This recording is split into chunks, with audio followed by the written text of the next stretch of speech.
منهم مغفرة وأجرا عظيما۔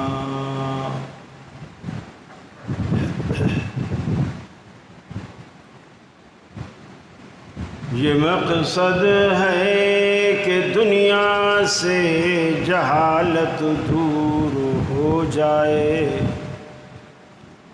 کلام اللہ سے مومن کا دل پر نور ہو جائے۔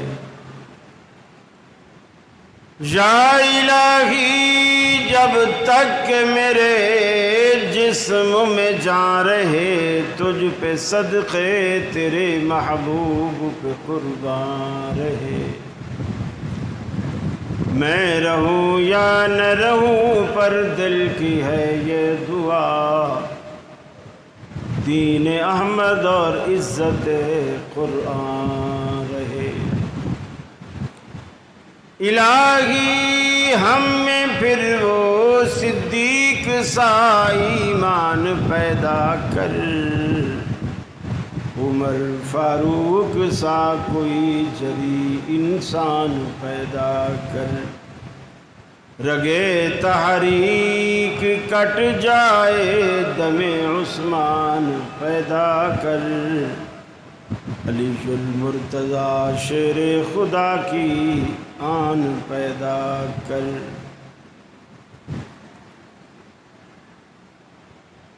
واجب الاحترام ذی وقار علماء کرام، مسجد کمیٹی اور میرے اہل توحید مسلم بھائیوں اور میری مسلم ماؤں بہنوں بیٹیوں،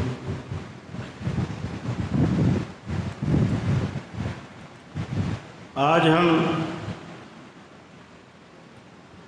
دعوت و تبلیغ کے عنوان سے جمع ہیں۔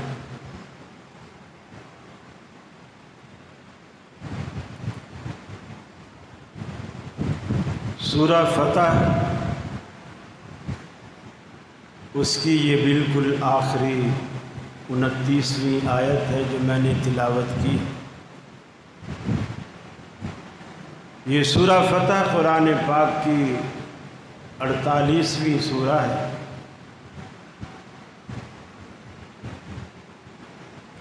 نزول کے اعتبار سے یہ مدنی ہے کہ ہجرت کے بعد نازل ہوئی۔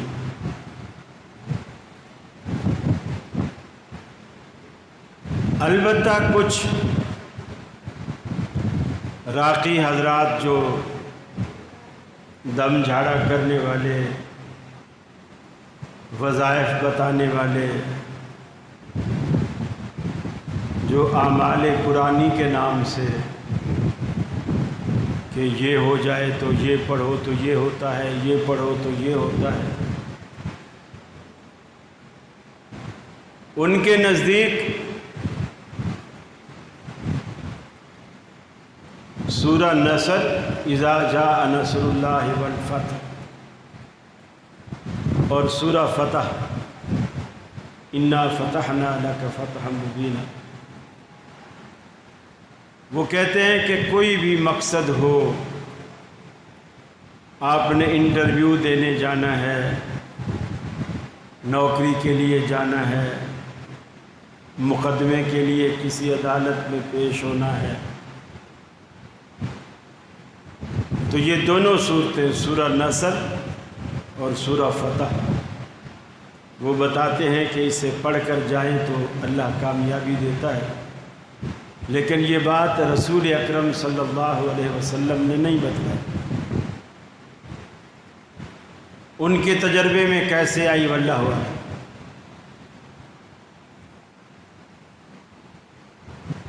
میرے ذمے اس آخری آیت کے حوالے سے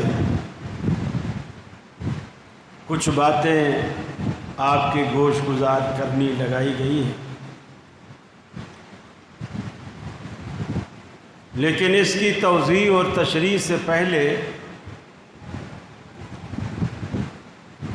یہ ضروری ہے کہ تھوڑا سا پس منظر اس کا آپ کے سامنے رکھا جائے تاکہ بات سمجھ میں آئے۔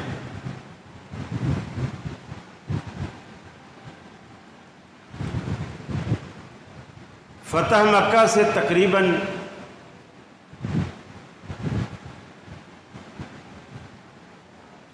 2-2.5 یا 3 سال کہہ لو اس سے قبل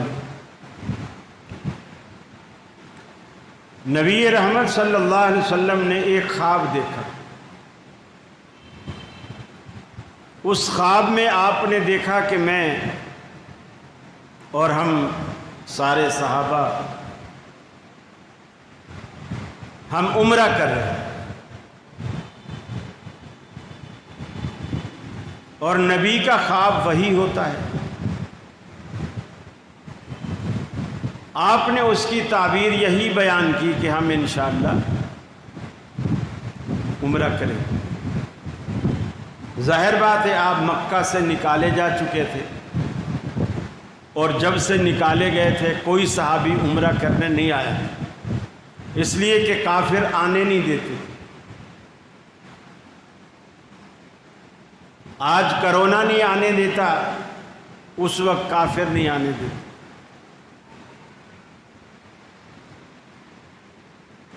آپ نے اس خواب کی روشنی میں صحابہ سے کہا کہ تیاری کرو۔ صحابہ تیار ہو۔ جب آپ حدیبیہ کے مقام پر پہنچے، آپ احرام بھی باندھے ہوئے ہیں۔ جب حدیبیہ کے مقام پہ آپ پہنچے تو آپ نے پڑاؤ کیا،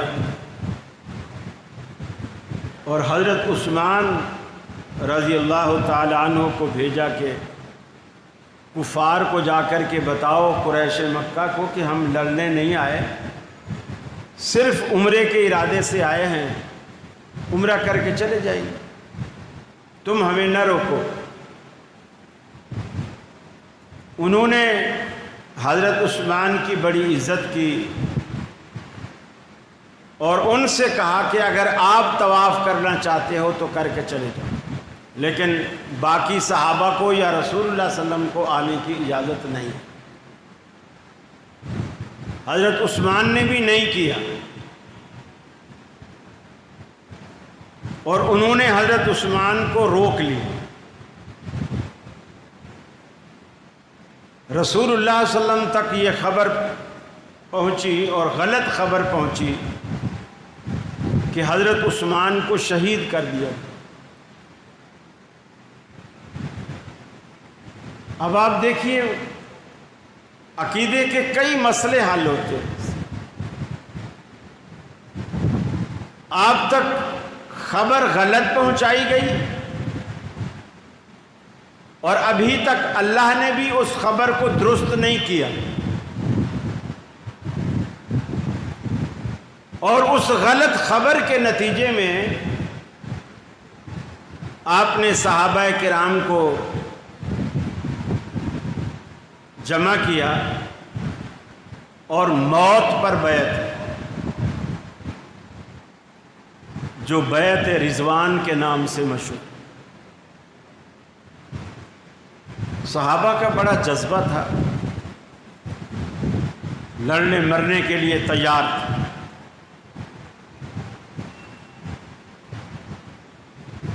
اب رسول اللہ صلی اللہ علیہ وسلم اگر غیب کا علم جانتے ہوتے تو آپ صحابہ سے کہتے یہ خبر غلط ہے، لیکن آپ نے غلط خبر کو صحیح سمجھتے ہوئے صحابہ سے بیعت۔ جب سارے صحابہ بیعت کر چکے تو آخر میں آپ نے اپنا ایک ہاتھ دوسرے دائیں کے اوپر رکھا اور فرمایا کہ یہ عثمان کا ہاتھ، اور میں عثمان کی طرف سے بھی بیعت کر رہا ہوں۔